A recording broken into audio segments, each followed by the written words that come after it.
Juli Duffer, welcome to the Ops Drop. We're super pumped to have you.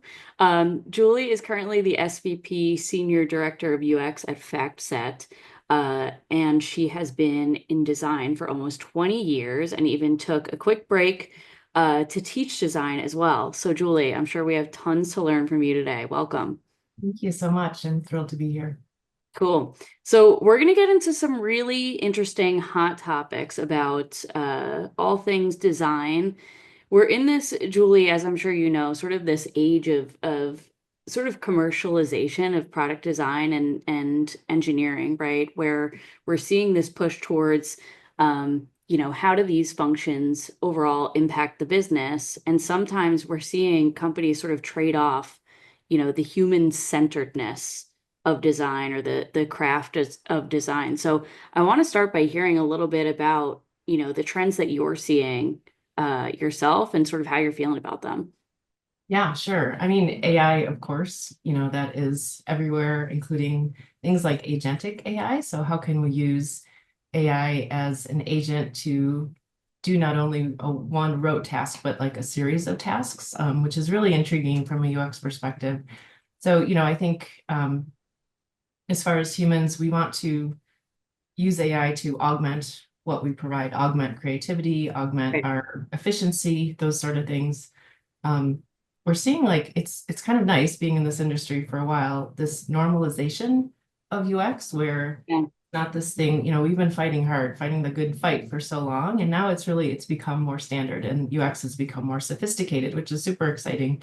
But folks are seeing that, it's part of standard business function, especially in a more mature organization that Right. has a good UX function. And they are seeing without us having to say, like, hey, we really need to be here, like this is so important. I'm doing less and less of that and more of being able to execute on it, which is awesome. I think with AI and the changes there are predictions that in 10 years or so that the AI will do, you know, half of what we can do in design right now. And so designers hear that and we get nervous. Well, does that mean we're going to be replaced? No, not at all. It means it's going to get a little cheaper and we'll have more UX, so that's a sentiment from Jacob Nielsen. And I love that idea that like the cost of UX will be less because right now we're a cost center. It's pretty expensive, but we can still do those really strategic, creative things by augmenting AI, which is, pretty exciting. Yeah, that piece about a cost center comes up all the time um, in my work and generally, I'm sure, Julie, what you've seen over your many years in design. And I think one thing that I'm interested in hearing about, like even beyond AI, is like designers getting closer to the business and understanding business impact, right? So it's like we were for quite some time very heavy on like design as a craft and the best practices of design. And now it's sort of like, okay, what is the ROI of all these efforts? And I'm curious how this is something that you handle yourself as a design leader, but also like how do you instill that sort of mindset and thinking in your teams as well, and your like design leaders and UX leaders and so on and so forth? Yeah, I mean, this is a business. We're doing this to support a business. And traditionally, it's hard to directly tie what we're doing to ASV or to revenue. However, designers and UX folks, engineers, they want to know like where they fit into that big picture. And so helping them to understand the business strategy, the reason behind it, so that they can, not just be heads down on doing the good design work or good research or whatever it is that they're doing, but also looking up and saying, okay, well, this contributes to this innovation or this business goal. And so they start to see that connection there. But I have noticed that traditionally we don't have that full context of thinking. We've been trained to do like those awesome UX processes, but Right. without the business context. And so there's a lot of educating and training and reminding, like, hey, this is where it fits in. This is why we're doing this. This is the context of it. This is what you need to understand, to make sure that those outcomes are related to business outcomes. I love the way you talk about that. Me coming from like go-to-market background and focusing on, revenue operations. One of the things that sticks out to me is when I talk to product designers mostly, I feel like they are thinking about the customer experience and how the experience should look when they're going through the product. But one of the things that I feel like I've missed in my career, which with talking with product designers, is that they're not always thinking about how can the product design actually help the overall business in terms of like speeding up onboarding, making it a very self-guided approach into being able to like learn from like how to do best practices within the product, how to onboard yourself and have a very self-guided approach. I do see that that's starting to become more and more of a trend as we go through it. Like, what are your thoughts on that, and how should a product designer really work closely with an operator or somebody from the business to make sure that that UX is actually driving some of those overall business objectives to make that product more profitable? Yeah, so much of what we do is this holistic approach, and we can't be siloed in a firm type or in just one area of design. We need to really be thinking holistically across not only the customer journey from start to finish, but also how it connects with the business outcomes. And so I found too that, especially like in leadership, they need to be thinking more like business owners and business practitioners more so. They've come up through the ranks like me, designing and being good at the craft, but even at those higher levels, you need to be thinking as a business person. And so I've been kind of filling in from that holistic theme of things. When we look at a journey, we're going to start with that very first thing. Customer might hear from us until when they leave us. We're focused on that actual experience of the user, but we can't ignore those other pieces in between. And so I think the approach is the same, thinking of it holistically and how you tie those things together and go not only horizontal, but vertical. So if I go into a new company and I want to understand, hey, does this product design team really fully understand what's going on? What are some of the things that they could be looking at and that I should be able to identify that they're thinking about the right things to drive the business forward? Sure. Like I said previously, the companies I've worked with, I feel like they're really focused on just the overall experience of like using the product. But I feel like I've always seen kind of like a missed gambit of the business metrics. So to understand that they're actually looking at everything that needs to be looked at from a business perspective and the UI in terms of like the customer experience, what are some of those things that they should be focusing on? Yeah, I mean, definitely data. We try to be data-driven design. So it's qualitative data, it's quantitative data, it's competitive landscape, and really thinking beyond what is happening again in our own design world. So taking that qual and that quant and understanding those business metrics, using those things to inform what we have on the team. So if we're thinking about like how does the team start thinking about that, I did find like in certain places where I go and do a big team assessment of strengths and skills. In UX, we have like a full stack of different disciplines, and just having them self-assess through all those skills. Where do you feel like you're strongest? Where are you don't have the expertise, or where you want to learn? And often what has come up is a lack in, maybe technology skills, a lack in like that business understanding and connection. So by assessing it and kind of understanding where the team is, we can start to fill in those gaps of, okay, I see that as a whole, this team needs to be thinking more on business terms. And so we created a team charter, and a mission statement saying like, we are data driven. What does that mean?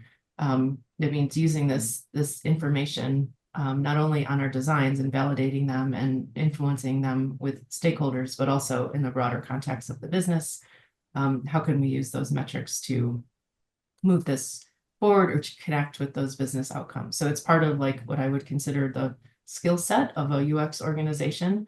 If we're not putting on that business hat, that's a gap. So we need to be thinking about designs not only for the user sake, but for like the business sake. And my philosophy is when you're solving user problems, you're solving business problems. And so connecting that to the business outcomes from the user perspective and what we do in design.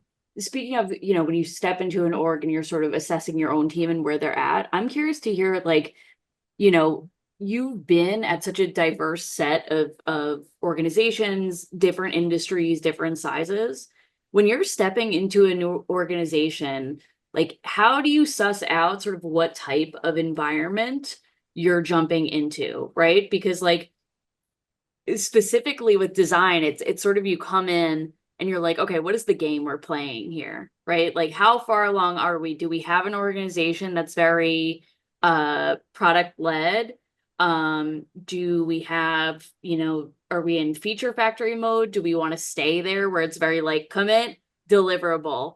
And, something that we've discussed that is really important is, like, do we have executive level design support as well? Like you touched on, we've been sort of fighting for a seat at the table forever, right? So, like, how do you know, I guess even in the interview process or as you get started, how do you figure that out?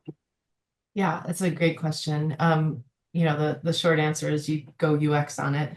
So even before interview process, like if you're considering a company, it's so important to have that executive sponsorship. It's really hard to practice UX without it. And it's not impossible, but it speaks to the maturity of the organization and it makes Right. it a lot easier, right? Even if they don't really know what that means, they know that they need it and they're committed to it. So having that executive sponsorship just removes a lot of obstacles and helps to kind How do of, you know though? Like, how do you know somebody's a good executive sponsor? Like, Julie, you and I shared a leader in Tara Goldman, and she's like a number one proponent of design. Like, to me, it was very clear. She was like, we don't just need a designer because we need a design leader. Like, we need that strategic thought leadership, right? So it's like, what questions do you ask to figure out if an executive is the right fit, I guess? yeah, and Tara's a great example. What I remember, and that kind of surfaced in the interview process. And I remember Yeah. talking with her, and she had clearly done her research about UX, and it was evident as I was talking with her that she knew that she needed this gap. She was very well versed. She hadn't practiced it herself, but she knew um, how UX could be influential and a key part of the business function. So that to me indicated like executive sponsorship. And then even just straight out asking, like, hey, what's the level of support at the executive? Like, where are you at maturity wise? Like, I might not ask that maturity question because if they don't have a high level of maturity, it would be hard to answer. But like, Yeah. what is your opinion on, UX at so and so company? And you can kind of tell from that, like, oh, well, we just keep hearing we need this UX thing. But yeah, we don't really have it. We haven't invested in it, but now we are. And so that tells me, okay, it's a lower maturity, but the willingness is there Yeah. versus the company that's like, we've been working at this UX function for a while. We have these things in place. Here's what we've accomplished, a little higher maturity. Um, when you see, there's companies like Nike that you just, any short amount of research, it's a design driven company like this. I Yep. think the CEO is a designer. So those are, indicators that you're going to have that executive sponsor when people are familiar with it, they've worked in it, they've done their research, or they know the value without you having to go in and make that case from the start. Totally. What are the red flags? Like, what's the, like, maybe not. One red flag, I think this is probably the easiest one to articulate is that idea that UX is really like making it pretty. Oh, we need you to come in, like it's just our site doesn't look good, we just need new colors and that sort of thing. That is just the very tip of what we do in UX. So that's a red flag that maturity is lower, or that there is a lack of understanding of what UX really is, because the visual piece is important, no doubt, but it's only one slice of that giant stack. Question for you. When you're thinking about the overall metrics for, a designer to identify if, hey, you're doing everything right, what are some of the things that you're looking at from a metric standpoint? Is it utilization? Is it retention? What are some of the things that somebody could look at if they're wanting to understand if the design is working? Yeah, indirectly, sure, retention. Again, that mix of qual and quant feedback. Um, usability assessment, of course, is huge. Adoption, engagement with something. We use Pendo to track those things. We have guides that are really short in-app questionnaires, 2-question about the usability and usefulness. Those are all important metrics. NPS is part of that, but not directly. Again, there's a lot of things that indirectly affect the business outcome there's a few steps to get there to tie that, but the most direct ones for product design, user experience is going to be usefulness, usability, engagement, that sort of thing. Are people discoverability? Are they finding what they need?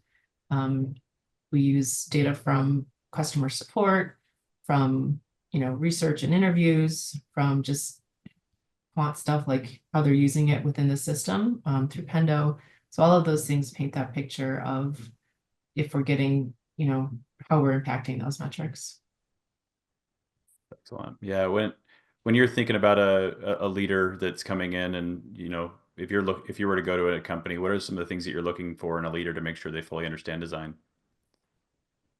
Thinking like, well, leaders should be thinking like a business person, for sure, like we were talking about earlier. I would want them to be people first. That's important to me and my organization and my leadership team, that we start with users, we start with humans, we start with partnerships and relationships and trust. That has to be, that is one of the most important things to me. And then, of course, like it goes without saying, you have to have the skills for the role, right? You've learned these different things. You are an expert in that area of UX or in kind of a broad swatch, but it's a lot of those, I used to call them soft skills. I like the word power skills that they have, where you're able to communicate, you're able to influence. That's huge. Get people to follow you, to help people understand the why of what we're doing. So all of those skills in a leader in UX is super important, because we're not just working on our prototype. You're modeling behavior for the team. You're teaching and educating not only your team members and helping them grow, but also the rest of the business, and why it's important, or why we're taking a pause to do a user flow and not just jumping right into the solution, thinking about the problem. So the ability to communicate the importance of our process and why we're doing that is hugely important for a leader. It's something that I've come upon in, my customer base or at different companies working within them, is this sort of struggle that comes up because we're at a point where there's like one designer per multiple Scrum teams. And each designer sort of has their own style or framework or playbook that they work within, right? Where some are very, they sort of lean into shaping, whatever they're building together. They're very like co-leading with their PMs and engineering managers and so on and so forth. And others are a little bit more on their back foot. I don't know any other way to put it, but it's like they're sort of like taking things in from those other teams, and it's not like as much of a partnership. And I found that the product managers, engineering managers are sort of struggling because it's like switching operating systems as you work with different designers. And I'm wondering if there is like a particular lightweight playbook or framework or something that you've used across different types of organizations that's worked really well to get design that sort of like co-lead position, to get them to work in a way that's like consistent enough for product managers and engineering managers to not have to like rethink how they approach their working relationship. I'm curious if you've seen, like, if you've used things that have really worked out well, and then others that you're like, this is absolutely bombed. I'm curious about both. Yeah, few things there. So being clear on the roles and responsibilities of the designer. Often there's questions of, well, what does product do? What does design do? What does engineering do? So having those well-defined and communicating them, socializing them with not only within the team, but within the partnership. So roles and responsibilities. second thing is having consistent processes across the board. How do we work as UX practitioners? Creating a team charter, making sure that everybody is in alignment and agreement with how we operate. And then like taking those processes and refining them and iterating on them, having those clear and again, socialize them. So you have some level of consistency. Now, that said, you're going to get into, in a larger company where product managers may not have worked extensively with UX on one side, and on Yeah. another team, maybe they have been partnering with UX for years and they know the drill. So there's that, okay, well, where is that partnership maturity level? How do we help them get to that more consistent level? And so the way that we do that is our teams are set up in pods by firm type. And so let's say we have 3 firm types across the organization.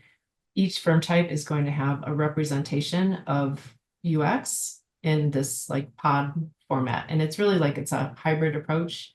It's not a centralized organization, which I have seen in the past. And that is one thing I would stay away from, where UX is in the center, you send us the work, we kick it back. That's The only, football pass. yeah, and that it doesn't allow us to practice UX in the way that I think we should. It tends to focus more, it's not impossible, but tends to focus more on that visual layer, and without getting into the rest of it. 80% of what we do in UX is not visible to the eye. Right. It's bad, but so I found that centralized, you kick it back and forth and you don't get into that depth. Embedded, like when you have one designer on one team, it's fantastic because Yep. they are part of that team. But then they lose that consistency of an overall org. They're working in those different models. So the approach is more of this hybrid model, this centralized partnership, it's called, where you have kind of a mix of that, where there's a central UX organization, but then you have these UX teams by pod, and that team is going to be skills complete, and they're going to have a mix of different seniority or tenure, experience rather. They're going to have a mix of different strengths, and so they might self-assess like, oh man, I'm so good at information architecture, and there's another person that has more of a, let's say, a visual strength or a research strength. And so those pods then can be replicated, and you benefit from the full stack designer, newer level career, or later career, helping each other, mentoring each other, being clear on what the workflows and the personas are. Right. So as a group, so then you may have one designer covering a few things, but the rest of the team is in the know about that. So you can pinch hit or swarm as you need to. And then you have your specialists that are kind of floating in and out, the researchers, which is their own team, the design system team, specialists like accessibility lead, UX writing, operations, or design technology, and they kind of help support those teams. So in that way, then you could have that kind of full experience and a mesh of things where you're covering the most that you can with the people that you have. It will never be enough, and often we just have to say no. Like having a designer cover 4 different projects is a lot on the designer. It's overhead. We can't get into like the deepness and the richness that we need to really understand those workflows. So we have to say no, or we have to say, okay, if that is our new priority, what is being taken out of that stack? And it's hard, but that's what has to be done. Right. And like that's always going to come out in the product, right? So it's really interesting. We always talk about shipping your org and Conway's law, right? In terms of these principles. And it sounds like the takeaway I'm getting from you is it's you have to do both. You have to have like the monolith that part of your team that sort of understands the holistic overall user journeys and mappings and the core ICPs and their use cases.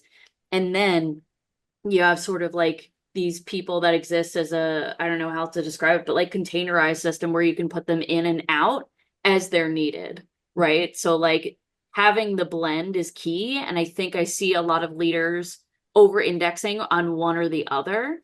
And it's like you absolutely can take that nuanced approach and have both have your product come out really beautifully. So that totally makes sense to me. It's like a little bit of both, of like you have the people that do the thematic stuff and then your specialists that come in and out as new. That makes a lot of sense. Yeah, and we have UX strategists too, which are more of that holistic view. And so they're dedicated, they kind of run UX on their firm type, but they Yeah. work very closely together on that holistic patterns, how we work together, the processes, so that pods are operating in a similar way, not identical. And that doesn't need to be identical, but they're working similarly. They're getting consistent messaging with within their product teams and that sort of thing. So yeah, I have found that has been my preferred way to organize a design team, because it feels like we can do the most with that. Like we're never going to have enough people, even in 10 years when, you know, AI is doing so much of the work, we're still going to have that need to cover all of these things. So it does seem to work well that way. It's not to say other ones are bad. There's pros and cons to each one, and it really depends on the organization and how many teams there are, and again, that maturity of the UX organization. I love that approach to how you're thinking about it, Julie. If you're going into a different company based on the stage, how does that model change? Yeah, I mean, you might not have the specialists, right? You might only have generalists. You might not have the benefit of a research team, which, you know, is so hard because they're such a key part of design. And so you have to work with what you have. So you have generalists, but again, within those generalists, there's a long list of things. And a lot of people have specialized in those things, like design technology.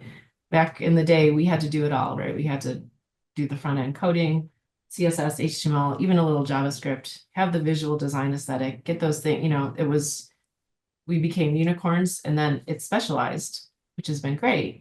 And so people, even if they're full stack designers, they're going to have a strength in one or the other. They're going to have a bent for research, or they're going to have a really strong content organization, or any of those things. And so you try to hire, like when I'm interviewing, I'm asking people more just like, where do you see yourself on this spectrum of design skills, so that I can fill in those strengths. So they're still practicing like full stack, but they may have a strength in another. And then you could learn from that person as the team grows, and hopefully you can get more of the specialists in there to do that and support the team, but still have that those key, you know, like generalist designers that have to do it all. Love that. Yeah, one last question to finish us off. If you have a piece of advice that has stuck with you that you think you'd like to share with some people, or a book that you feel like has really set you up in your career, what would one of those be? I don't have a book coming to mind, but embracing change, I think, is the key thing, especially in this day of AI. We shouldn't feel threatened from it. We should use it as, you know, an opportunity, not a threat. As long as I've been in this field, it's always about change and keeping up with the next thing. And it changes so rapidly. The way that AI has changed, even in the last year, is absolutely incredible. And so just have to embrace it. It's uncomfortable sometimes for people, that ambiguity or the unknown, or the, you know, concern about, well, what does that mean for my job? But I think the designers that are going to thrive in the next 5-10 years are the ones that are really embracing, adopting, engaging with these new technologies, and inviting them as part of their regular workflow, and not just this thing to be worried about. If people want to get in touch with you and connect with you, what's the best way to do that? LinkedIn, just send me a note and tell me where you heard about it, because you know, I want to make sure to accept the invitation if I know where it's coming from. But yeah, LinkedIn is a great place. Excellent. Well, thank you so much for coming, Julie. Learned a lot from you today, and yeah, it's been a pleasure. Likewise, thanks for having me.